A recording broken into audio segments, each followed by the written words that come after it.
अब कलयुग ने महाराज परीक्षित को स्वर्ण में निवास तो दे दिया, परंतु अब एक दिन अरे महाराज परीक्षित स्वर्ण मंडित मुकुट पहनकर शिकार खेलने के लिए, आखेट करने के लिए वन की ओर निकल पड़े, जंगल की ओर निकल पड़े। अश्व पर बैठकर, घोड़े पर बैठकर महाराज वन की ओर निकल पड़े, आखेट शिकार खेलने। उस समय राजा महाराजा शिकार खेलने का बड़े शौकीन थे। वन में जो भी मिले मृग या सुअर उनको अपने धनुष बाण से मार देते थे।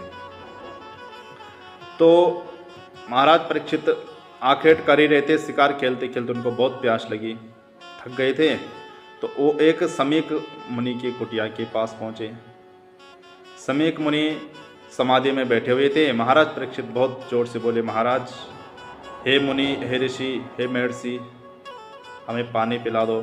परंतु महाराज समीक मुनि तो ध्यानस्थ बैठे थे, समाधि में बैठे थे।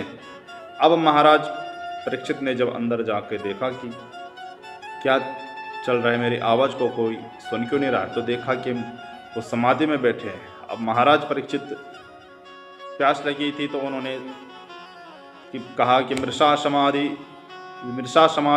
रोहाश्वित, मृषा समाधि राहुश्वित,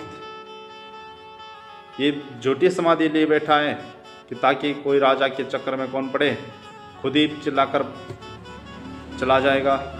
अरे राजा भगवान का रूप होता है, यहाँ नहीं मानो, यहाँ मालूम नहीं है। तो धनुष कोटे से एक मरा हुआ सर्प उठाया और उस समीक मुनि के गले में डाल दिया कि झूठी समाधि ले बैठा है, असली होगी तो जाग जाएगा।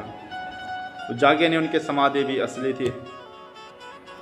अब महाराज परीक्षित तो चले गए।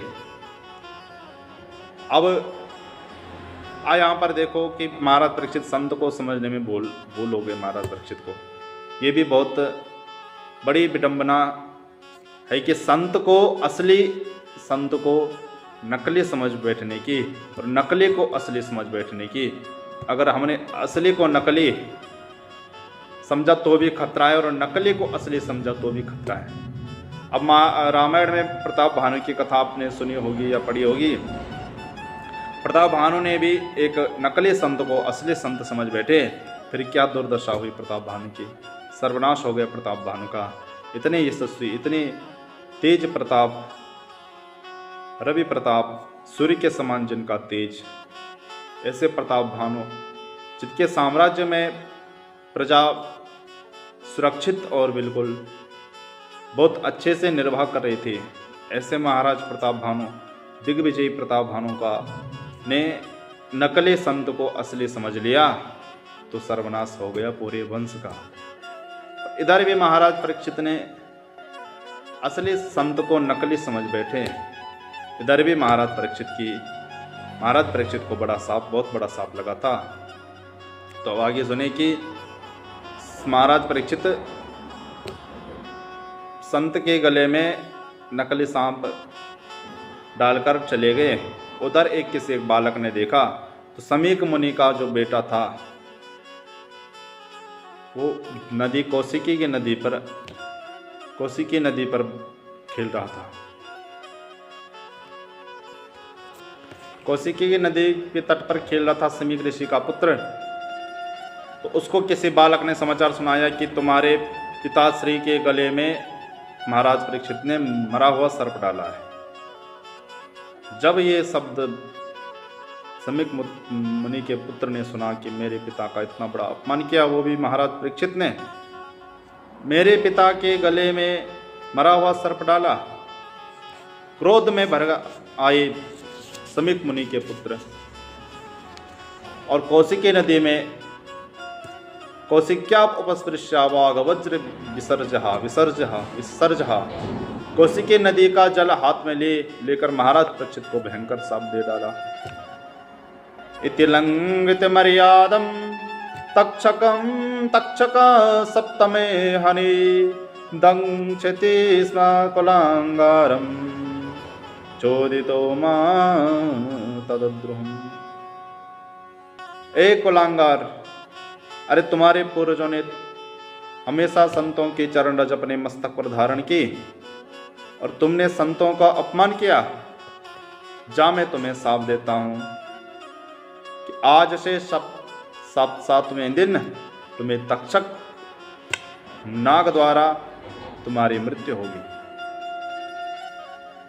इत लंघित मर्यादम तक्षका सप्तमी हनि, तूने अपनी सारी मर्यादाएं लांघ दी। कुलांगार मतलब कि तुम्हारे कुल में आज तक ऐसा कोई नहीं हुआ था कि जिसने संतों का अपमान किया था, परंतु तू कुलांगार निकला जिसने संत का अपमान किया। ऐसा शाप दे डाला समीक मुनि के पुत्र ने महाराज परीक्षित को। अब महाराज, अब समीक मुनि रोता रोता अपने पिता के हृदय पर लिपट गया। वो समाधि में बैठे हुए थे, जोर जोर से रोने लगा। तो उस रोने की आवाज़ सुनकर समीक मुनि की समाधि खुल गई। तो देखा कि पुत्र क्यों रो रहा है। अपने गले में मरा हुआ सर्प देखा तो फेंक डाला और पूछने लगा कि पुत्र क्या हुआ, तुम इतने क्यों रो रहे हो। उस बालक से तो रुदन कंठ से उसको कुछ कहा नहीं गया, परंतु अन्य बालकों ने सारा वृतांत सुना दिया। तो जहाँ ये सुना कि महाराज परीक्षित को मेरे पुत्र ने 7वें दिन तक्षक नाग के द्वारा मृत्यु का शाप दे दिया, तब तो बहुत आश्चर्यचकित हो गए, बहुत दुखी हो गए। अरे पुत्र, तूने ये क्या कर दिया। अरे जिस वैष्णव की रक्षा करने के लिए भगवान स्वयं गर्भ में जाकर उस बालक की रक्षा की है, ऐसे परम वैष्णव भक्त की तूने इतना बड़ा शाप दे दिया। अरे उन्होंने सर्प डाला, अपमान भी किया, तो क्या हुआ। वो महाराजा थे, वो राजा है, उनका अधिकार है, परंतु तुमको इतना बड़ा शाप नहीं देना था। अरे ऐसे महाराज परीक्षित जिनके होते हुए कलयुग के भी साहस नहीं है कि वो उनके राज्य में आ सके, उनकी शासन काल में धर्म बचा है, अन्यथा धर्म नष्ट हो जाएगा। अरे एक अंतिम राजा महाराज परीक्षित थे, जिनके शासन करते करते जब तक वो है तब तक ही धर्म शेष है, तब तक ही धर्म प्रजा में भी है और राजा में भी है। इसके बाद जो भी राजा होंगे सब धर्मनिरपेक्ष होंगे, और तुमने इतना बड़ा शाप दे दिया। बहुत पश्चाताप करने लगे समीक मुनि कि मेरे पुत्र से, भगवान से कहने लगे, हे भगवान, ये क्या अपराध हो गया मेरे पुत्र से, हमारे अपराध क्षमा करिए भगवान। जो हो गया सो हो गया, जो होना था सो हो गया। तुरंत अपने सेवक को समीक मुनि ने बुलाया और कहा कि महाराज परीक्षित को सारा वृतांत सुना दिया गया। सेवक तुरंत चल पड़ा, महाराज परीक्षित को सारा वृतांत सुनाया। जहां महाराज परीक्षित ने यह सुना कि 7वें दिन मेरी मृत्यु निश्चित है, तब तो महाराज परीक्षित ने अपना सर्वस्व, अपना राज्य, अपने सारी सत्ता अपने पुत्र जन्मेजय को सौंप दिए और खुद शुक तीर्थ में आकर गंगा के तट पर बैठ गए। गंगा के तट पर बहुत पश्चाताप करने लगे, अरे मैं आज तक मेरे इतने चंद्रवंश, इतने मेरे कुल में इतने कभी किसी ने संत का अपमान नहीं किया। आज मैंने अपने कुल पर भी लांछन लगा दिया, अपने पर भी। ऐसा मेरे मन में विचार आया कैसे कि मैंने एक संत का अपमान कर दिया। महाराज परीक्षित बहुत पश्चाताप करने लगी। और जहाँ ये सबको पता चला कि महाराज परीक्षित ने अपना सत्ता अपने पुत्र को सौंप दी और खुद अब गंगा के नदी पर सुखतीर्थ में आ गए, तो सारे ऋषि मुनि सबको पता चला, तो सब दौड़े दौड़े आए। कौन कौन आए कि अत्रि वसिष्ठश्च वन सरदवानिष्टे अनेमि भृंगुरंगराष्ट्रा परार पारा सरोगादिशुतो शाकलो रामो तत्य इंद्रमदेत प्रवाहो। अत्रि वशिष्ठ गौतम परशुराम विश्वामित्र अनेकों ऋषि आ गए महाराज परीक्षित को। महाराज परीक्षित ने देखा कि अनेकों ऋषि आ गए और महाराज परीक्षित ने सबको दंडवत प्रणाम करके कहा कि अरे मैंने तो संतों का अपमान किया था, फिर भी आप जैसे संत मेरे पे अनुग्रह करने के लिए यहाँ आ गए। इतना सबको दंडवत करते करते तो वहीं पर एक क्या हुआ कि तत्र भगवान व्यास पुत्रो यदि श्रिया गामटमानोपेक्ष अलक्षलिंगो निजलाभ तुष्टो वृतश्च बालैर्वदुतेर्वेषः। महाराज परीक्षित सबको दंडवत प्रणाम कर रहे थे।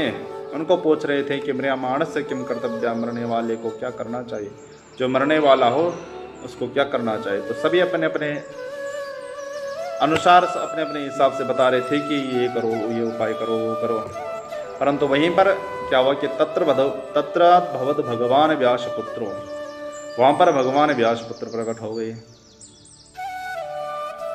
भगवान व्यासपुत्र सुखदेव अचानक ऋषि मुनियों के बीच साक्षात भगवान प्रकट हुए। सौनक जी ने पूछा, महाराज कौन से भगवान प्रकट हुए? सूची बोले, भगवान व्यासपुत्रो।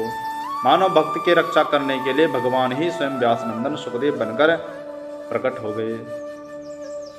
पहले परीक्षित पर संकट आया था तो वो भी ब्राह्मण ने ब्रह्मास्त्र छोड़ा, अश्वत्थामा ने ब्रह्मास्त्र छोड़ा था, तो भगवान भी अस्त्र लेकर पहुंच गए गर्भ में ही, तो महापरीक्षित की रक्षा की। अब इस बार भी ब्राह्मण ने ही वाग वज्र द्वारा शाप दे दिया, तो इधर भी भगवान अपने भक्त की रक्षा करने के लिए वागवाणी से ही रक्षा करने के लिए स्वयं व्यास नंदन सुखदेव बनकर प्रकट हो गए। ओ कैसे सुखदेव भगवान, अब आगे के प्रसंग में हम आपको कथा सुनाते हैं।